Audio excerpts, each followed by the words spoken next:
So I'm gonna hit number two now. I just got done with the gym. Feeling good. It was a nice exercise.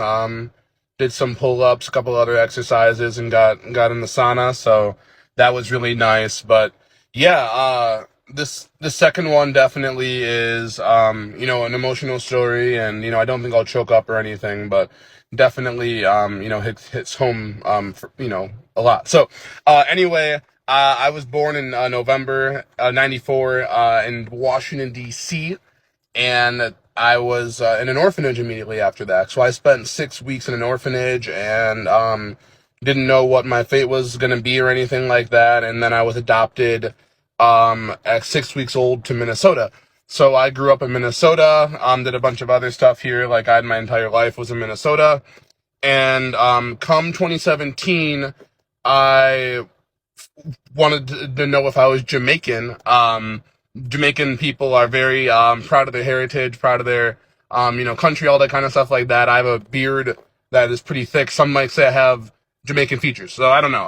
I'd heard that before, so I wanted to know if I was Jamaican. So I took an ancestry DNA test, and long story short, I'm not Jamaican. And I ended up having a DNA match with a biological aunt, who at the time it had said she was my cousin. It was in the more primitive ages of Ancestry.com in 2017.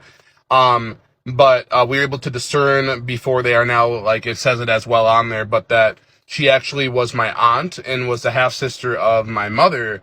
And yeah, it was really interesting, situation there just because I was adopted. Nobody knew about it. I found out my mother had had the whole adoption, the whole pregnancy without having anybody find out. And so yeah, her sister was not privy to that. So it was a complete shock.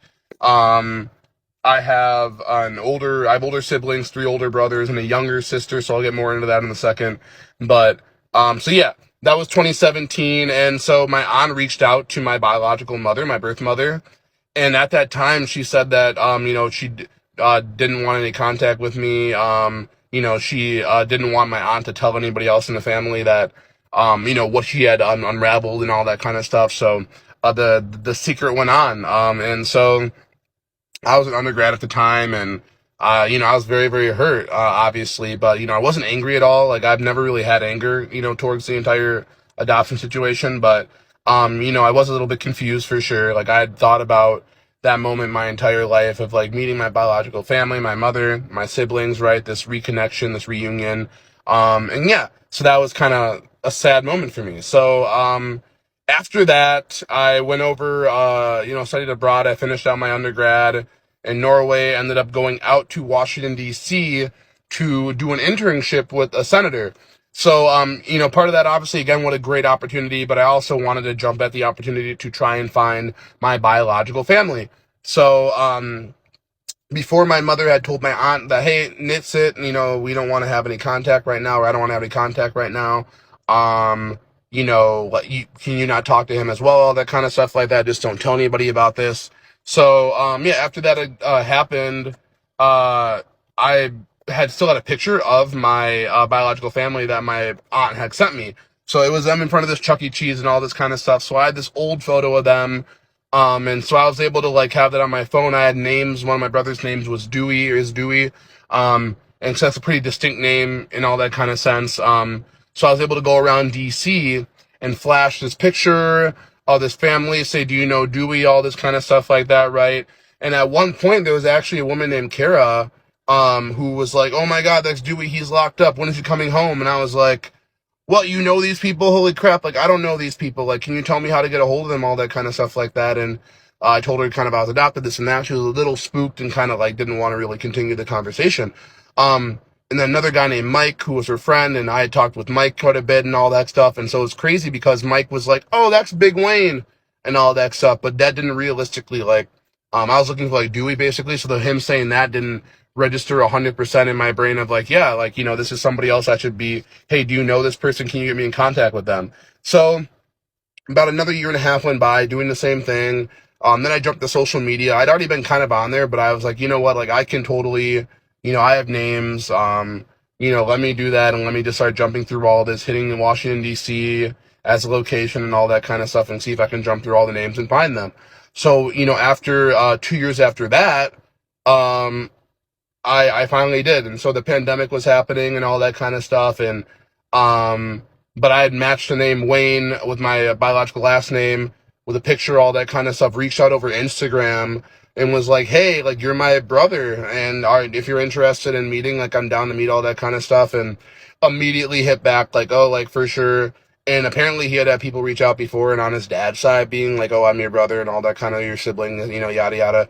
But when he found out I was from our mom's side, and that, this was a big secret, he didn't blah, blah, blah. So he called our mom and was like, hey, did you know about this? Do you know Anthony Walsh? And she was like, yeah, like, started crying. It was the biggest mistake of my life, this and that, and blah, blah, blah. And so that whole thing kind of happened. And so he was like, we have to meet him right away. Let's make, we can't, wait any longer. So he called a meeting, and it was the first time they had been together in a while anyway, all of my family, siblings, etc. One of my brothers, Dewey, was in prison. He's out now, all that kind of stuff. I still have not met him, for longer reasons. I know in a second, I'll explain in maybe a different video. But, so anyway, yeah, like, so I met them that day, and so it was a beautiful moment, and there's no hard feelings or anything. Like, it's a beautiful thing. We talk frequently. My birth mother and my birth father, I met him, a really cool guy. I have I think 13 plus siblings. I have to sometimes count them. It's a lot. I think maybe 9 on my dad's side, 5 on my mom's side, and then or 4 on my mom's side, and 5 concluding me, and then um like my adoptive siblings as well, so my sister and brother. And so I have a lot of siblings, and so yeah, life is good, happy ending. But yeah, never give up, right? That's kind of the whole thing. If I just decided that, okay, she doesn't want to meet me, this and that, blah blah blah, things wouldn't have turned out the way they turned out. So never give up, and follow your dreams, follow your heart. If you really believe in something, if you really want, the universe is a very generous place. It will, often, help you get to where you want to get to. So work hard, never give up, keep going. We on our way down to meet little bro. Little brother, yo. That we didn't even know. Never knew he existed, B. You hear me? Hey, but nonetheless, man, we happy, bro. Fam. It's that moment.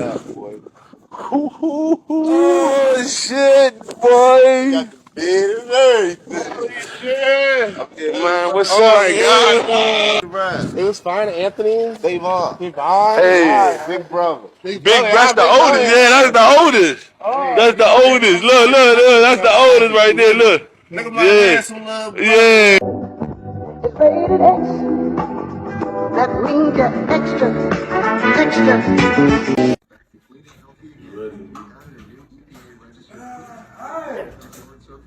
Hi. How are you? How are you? Ooh.